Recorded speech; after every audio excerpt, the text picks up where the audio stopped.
अपनी कलम से लिखी हुई कुछ पंक्तियां सुनाऊं। आप सबका आशीर्वाद चाहती हूँ बिना समय व्यर्थ करते हुए, और सोसाइटी को किस तरीके से रिप्रेजेंट करती हूँ सुनिएगा। कि तुम कहते श्रृंगार लिखो अंगार छोड़कर प्यार लिखो, तुम कहते श्रृंगार लिखो अंगार छोड़कर प्यार लिखो, पायल घुघरू के स्वर के संग प्रेम प्रीति मनोहार लिखो।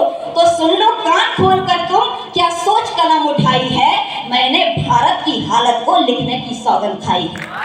तलवारों की खनक गूंजती, तलवारों की खनक गूंजती रहती मेरे कानों में, फिर कैसे मैं मन बहलाऊं इन श्रृंगारी गानों में। मातृभूमि की खातिर जिनका प्यार हमेशा सच्चा था, और तिरंगा लौटा था जो वो भी माँ का बच्चा था। उसने भी तो प्यार किया था, उसने भी तो प्यार किया था, वो भी किसी का प्यारा था। माथे का सिंदूर था वो बूढ़ी आंखों का तारा था, आजादी की खातिर जो हंसकर फांसी पर झूल गया, देखो आज युवा देश का उन वीरों को भूल गया। इसीलिए तो युवा वर्ग में, इसीलिए तो युवा वर्ग में इतनी लाचारी आई है, मैंने भारत की हालत को लिखने की सौगंध खाई है। कि बापू की हालत जर्जर बेटा यारों संग डोल रहा, बापू की हालत जर्जर बेटा यारों संग डोल रहा, माँ को खांसी की दवा नहीं पत्नी हीरो से तौल रहा।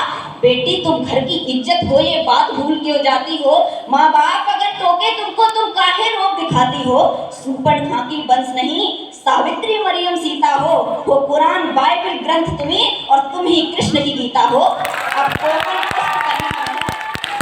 कोमल पुष्प कहीं न बनो, नारी तो लक्ष्मीबाई है, मैंने भारत की हालत को लिखने की सौगंध खाई है। अंतिम में पढ़ती हूँ कि कहाँ खो गए खोलो नैना अब खुद को पहचानो तुम, कहाँ खो गए खोलो नैना अब खुद को पहचानो तुम, क्या इतिहास तुम्हारा था उसको भी जानो तुम। कटरीना और काजल की जुल्फों को रख दो कोने में, वरना ज्यादा समय नहीं अब सर्वनाश को होने में, वरना ज्यादा समय नहीं अब सर्वनाश को होने में। बुद्धि खोलो ध्यान लगाकर उन्नत पथ पर बढ़े रहो, बुद्धि खोलो ध्यान लगाकर उन्नत पथ पर बढ़े रहो। आज 84 आए वतन पर सीना ताने खड़े रहो।